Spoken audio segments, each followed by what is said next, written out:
Hello दोस्तों। मेरा नाम अमन है और मैं अपने घर का माली हूँ। दिखने में बहुत अच्छा हूँ। मेरी हालत अच्छी नहीं है। मुझे दूसरों का सामना करना पड़ता है। मुझे अपनी मालकिन के घर पर काम करना था। मैं बहुत सुंदर और युवा दिखने वाली गोरे शरीर वाली बार मालकिन थी। जब बारिश हो रही थी तो मैं रुकती थी। अगर मैं पूछता तो वह मुझे कमरे में बुलाती और पर्स ले लेती। वह पैसे निकालकर बाजार भेजता था। मैं भारी बारिश में भी अपनी साइकिल लेकर निकल जाता था और एक साइकिल से बाजार भी जाता था। रात को अचानक तेज बारिश होने लगी। उसने मुझे दूध का गिलास देते हुए कहा, चलो जाओ। उस रात मेरी मालकिन छीन ली गई। मेरे साथ लक्ष्मीपुर के एक छोटे से गांव में, जहां मैं एक महिला के घर में काम करता था। मालकिन का गांव में एक बड़ा घर था। मेरे पास एक बहुत बड़ी और खराब तरीके से बनी साइकिल थी। तब से मैं अपनी मालकिन के यहाँ काम करने जा रहा हूँ। वह मुझसे घर का सारा काम करवाता था और बाहर से सौदे लाना मेरा काम था। कर्तव्य, लेकिन मैं अपनी मालकिन के बारे में कुछ नहीं समझता था। वह घर पर अकेली रहती थी और 11 बजे के बाद रात होते ही मुझे फोन करती थी। कहती थी कि मैं अपने कमरे से बाहर न निकलूं। इसने मुझे इतना आश्चर्यचकित कर दिया कि मैं कमरा क्यों नहीं छोड़ देता। मालकिन, यही कारण है कि उसने मुझे इतना अच्छा भुगतान किया कि मैं यहाँ अपनी मालकिन के बारे में बात करने से बच नहीं सका। लेकिन मैं सिर्फ पैसे कमाने के लिए आया था। मेरे चाचा ने अपनी बेटी की सगाई कर दी और चाचा ने कहा कि अगर मैं 2 लाख में से 10 लाख नहीं जमा करूंगा तो मैं अपनी बेटी की देखभाल करूंगा। मैं किसी और से शादी करूंगी क्योंकि मैं शुरू से ही मेहनती इंसान हूं और मुझे मेहनत से कोई फर्क नहीं पड़ता। तो मेरी माँ के कुछ आभूषण खो गए। बिक्री के बाद वह लक्ष्मीपुर गांव आए और कुछ समय तक यहीं रहे। खूब मेहनत करने के बाद आपको सबसे पहले अच्छा पैसा मिलेगा। पहले तो मुझे बड़ी मुश्किल से नौकरी मिली और पैसे भी कम थे, लेकिन फिर एक मालकिन थी। तुमने मुझे अपने घर में काम पर रख लिया था ना। मैं न तो आलसी था और न ही मेहनती, इसलिए मुझे हाउस मास्टर की नौकरी पसंद थी। वहाँ करने के लिए बहुत कम काम था और आधा चक्कर लगाने के लिए बाजार भी था और वेतन भी अच्छा था। लेकिन मेरी मालकिन के बारे में कुछ बातें मेरी मालकिन को बहुत अजीब लगती थी, जिनके पति विदेश में थे। एक दिन मैंने पूछा कि मेरी मालकिन कब वापस आएंगी और उसने कहा कि ऐसा लग रहा था जैसे वह 5 साल पहले नहीं थी, अभी कुछ महीने पहले ही यह सुना था। मैं चुप हो गया। मेरी मालकिन बहुत बूढ़ी है, ना 32 या 33 साल की, लेकिन कभी कभी मुझे अजीब लगता है। जब मैं क्वार्टर में दाखिल हुआ तो ऐसा लग रहा था जैसे रात के 11 बज रहे हों। जब मैं अंदर जाऊंगा तो वह बाहर से ताला लगा देगा। मुझे बहुत आश्चर्य हुआ कि उसने मेरे क्वार्टर में ताला क्यों लगा दिया। मैंने सोचा कि उन्हें डर होगा कि वह अकेली है, इसलिए उन्होंने उसे सुरक्षित रखने के लिए ताला लगा दिया। लेकिन एक शाम मालकिन ने मुझे कमरे में जाने के लिए कहा, क्योंकि जब मैंने मालकिन से इसके बारे में पूछा तो उनका चेहरा पीला पड़ गया और उन्होंने कहा, देखो, क्या तुम नहीं देख सकते कि आकाश काला है। मैंने देखा कि बादल कैसे काले हो गए हैं। आकाश में खड़े होकर बादल आकाश की ओर देख रहे हैं। तो हम वास्तव में गहराई में गए, लेकिन मेरे कमरे में जाने का क्या मतलब है। मैंने कहा, मालकिन क्या फर्क पड़ता है। वो कहने लगी, अभी बारिश होगी। मैंने कहा, तो बारिश होने दो। मेरी सोच एक कमरे तक ही सीमित क्यों रहे। यह सुनकर उसने कुछ देर तक मेरी तरफ देखा और चुप रहा। वह चला गया, लेकिन वह थोड़ा चिंतित लग रहा था। मैं बार बार आसमान की ओर देख रहा था। मैं वहीं उसके चेहरे के पास था। मुझे लगा कि मेरी मालकिन मुसीबत में है। मुझे समझ नहीं आया कि उन्हें बारिश में परेशानी क्यों हुई। कुछ देर तक तो मुझे मतलब समझ में नहीं आया। बारिश शुरू हो गई और फिर तेज हो गई। वैसे वैसे उपपत्नी का रंग फीका पड़ गया। मैं जा रहा था। वह बहुत परेशान थी। मैंने सोचा कि कोई जरूरी काम नहीं है आ जाओ। मैं बारिश में नहाने लगा और नहाने के लिए बाहर कोने में खड़ा हो गया। तभी मेरी मालकिन मुझसे कहने लगी कि तुम यहाँ क्यों खड़े हो। मैंने कहा, मालकिन, बारिश हो रही है और बारिश में भी, इसलिए आज सब लोग ऐसे ही नहाते हैं, मुझे डर लग रहा है। तो तुम अपने कमरे में जाओ और मालकिन को बताओ, मुझे लगता है कि तुम यहाँ आओ। उसने मुझे अपने कमरे में इशारा करते हुए कहा।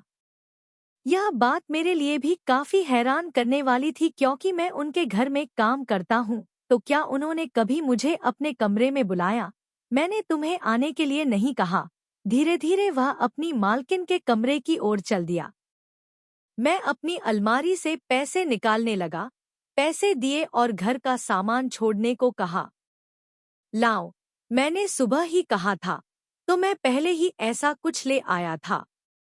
कोई गायब नहीं था। मैंने कहा, अब क्या? मुझे इसे लेने दो। मालकिन ने कहा, इसे ऐसे करो, सप्ताह के लिए और राशन लाओ। मैंने अभी कहा। इतनी तेज बारिश हो रही है, सारा सामान भीग जाएगा। कहने लगा, मेरे पैसे, सामान तो खुद ही भीग गया, मैं क्यों चिंता करूं? तुम यहाँ से चले जाओ, मैं इस औरत को छोड़ दूंगा। उन्होंने मुझसे बारिश में राशन लाने को कहा और उसमें दाल, चावल और आटा था। मैं तो मर ही जाती। मालकिन बोली, अब तो पूरा हो गया, सामान घर ले जाना है। इतनी तेज बारिश से सब बर्बाद हो जाएगा। उन्होंने मुझे एक मजबूत प्लास्टिक बैग दिया और कहा कि पकड़ो, जल्दी से अपना सारा सामान रखो और 2 घंटे पहले मेरे घर से निकल जाओ, कोई वापसी नहीं। मुझे नहीं पता कि मुझे ऐसा क्यों लगा जैसे मार्कन मुझे ले जाना चाहता है। मैं अपनी जेब में पैसे देखकर बहुत आश्चर्यचकित था। उसे छोड़कर बारिश का सामना करने निकल पड़ा। वैसे भी मुझे साइकिल चलाना बहुत पसंद था। मैं बारिश का आनंद लेता रहा और राशन का पैसा दुकान के राशन वाले तक पहुंच गया। मैंने उसे पकड़ा और कहा, दाल, चावल, आटा जो भी हो सब पैक कर लो। मैंने उससे कहा कि जब सामान पूरा हो जाएगा तो मैं बाद में आऊंगा।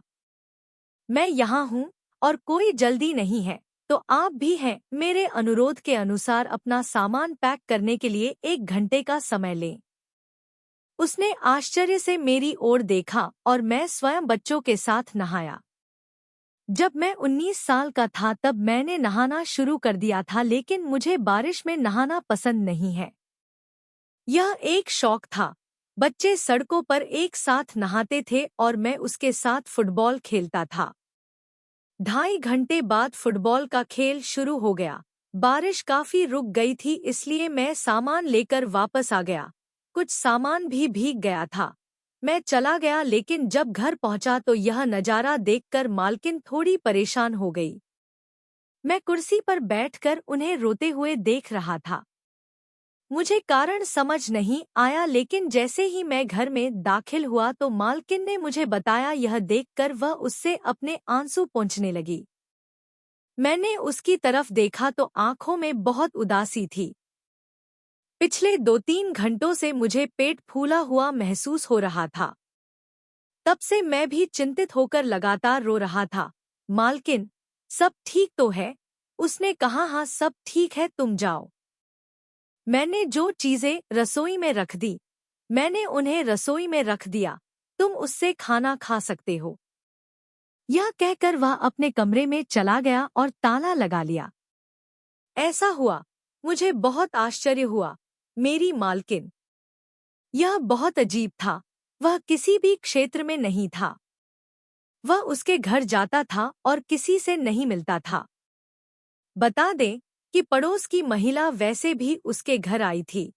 मालकिन का पति विदेश में था, रहते थे। मुझे समझ नहीं आता था कि मालकिन मुझे घर पर अकेले रहने की जहमत नहीं उठाती थी।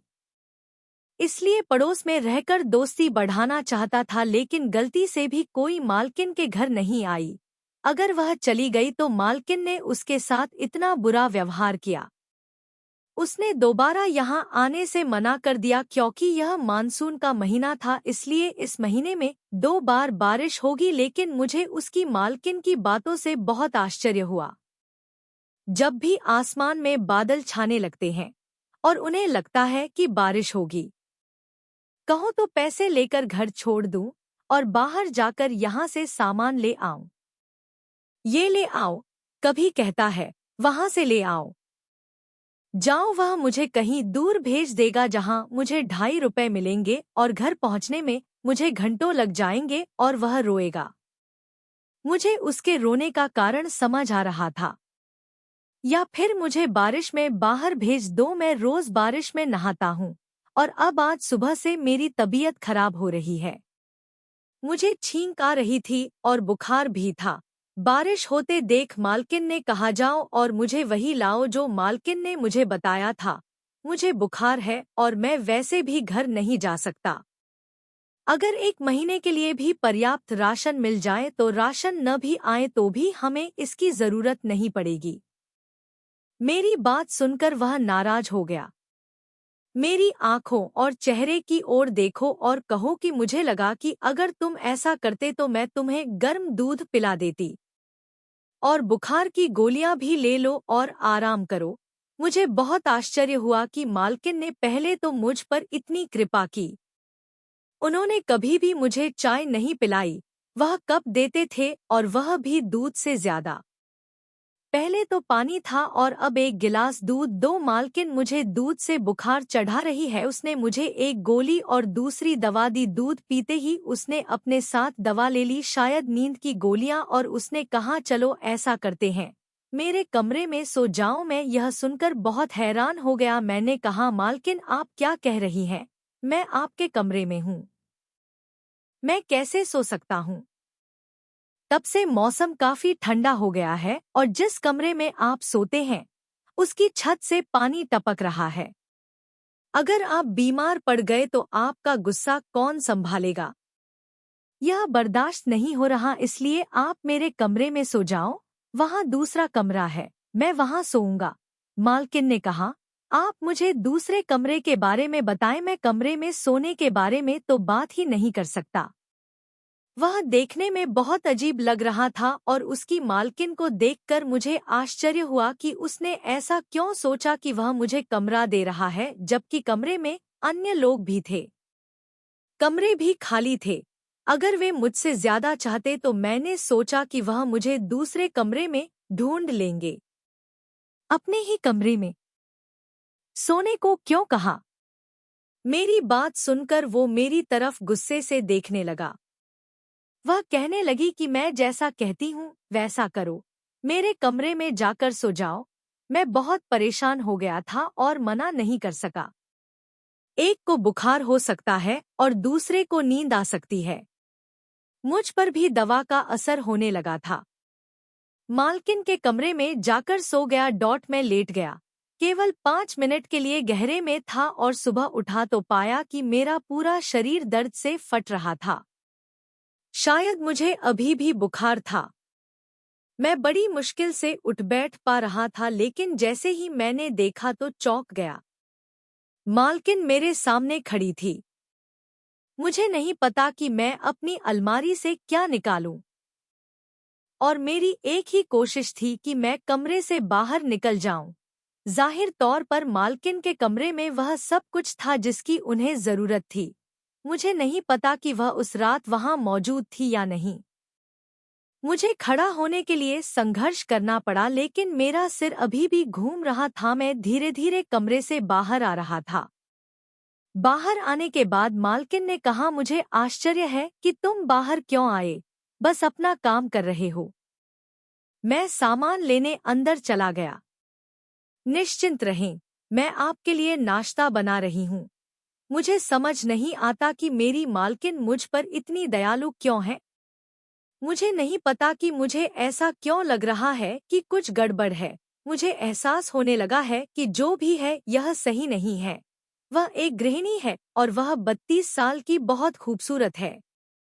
वह इतनी जवान और खूबसूरत लग रही थी कि मैं बिल्कुल भी उसके कमरे में नहीं रहना चाहता था। मैंने कहा, नहीं मालकिन, मैं यहाँ ठीक हूँ, जा रहा हूँ। मैं क्वार्टर में गया और अपने बिस्तर पर लेट गया, लेकिन तभी मुझे एहसास हुआ कि पानी गिर रहा था और मेरा बिस्तर गीला था और मैं अभी भी बुखार से पीड़ित गीले बिस्तर पर लेटा हुआ था। यह पहले से ही वहां था, इसलिए मुझे कंपकंपी महसूस होने लगी। मालकिन ने मेरे लिए नाश्ता बनाया और मेरी ओर देखकर कांपते हुए बोली, तुमने अपनी जिद का नतीजा देख लिया। आप मुझसे कहें कि मैं अपने कमरे में जाकर सो जाऊं, लेकिन आपने यह बहुत बहादुरी से कहा। उसने मेरा हाथ पकड़ लिया और मुझे सहारा देने लगा। मैं उस समय बुखार में थी। इतनी कमजोरी के कारण वह मुझे खड़ा कर सका कि बाद में मैं उसे सहारा देने के लिए उठ गया। मैंने अपना हाथ लौटाया और मालकिन की ओर चल दिया। वह कमरे में जाकर बैठ गया, नाश्ता किया और रात तक दवा दी। फिर मेरा बुखार उतर गया और मुझे काफी बेहतर महसूस हुआ। मालकिन पूरे दिन मात्रा में सही थी। आपने मेरी बहुत अच्छी सेवा की। मैंने आपसे कहा कि आप बहुत सुंदर हैं। मैंने सोचा कि सुंदर, वह गुस्से में है। चेहरे पर एक अजीब सा भाव आया। मैं फिर गहरी सोच में पड़ गया और बोला कि मैं अच्छा नहीं हूँ, बहुत बुरा हूँ। इसके बाद उसने आंसू पोंछे और कमरे से बाहर चला गया। मैं बहुत हैरान हुआ कि मामला क्या है। सारी रात बारिश की तीव्रता से मालकिन का रंग उड़ने लगा और बोली, पता नहीं क्यों इस मौसम में प्रतिदिन कब वर्षा होती है। इससे बदलाव आएगा और मेरी जिंदगी में शांति आएगी। मैं इस बारिश से बहुत चिंतित हूँ। मालकिन ने कहा कि बारिश क्या है, बताओ, क्या तुम नहीं जानते कि यह बारिश मेरी जान की दुश्मन जैसी थी। मैं हैरान थी कि ऐसा कैसे हो सकता है। फिर मुझे एक गिलास दूध दिया और एक नींद की गोली भी दे दी।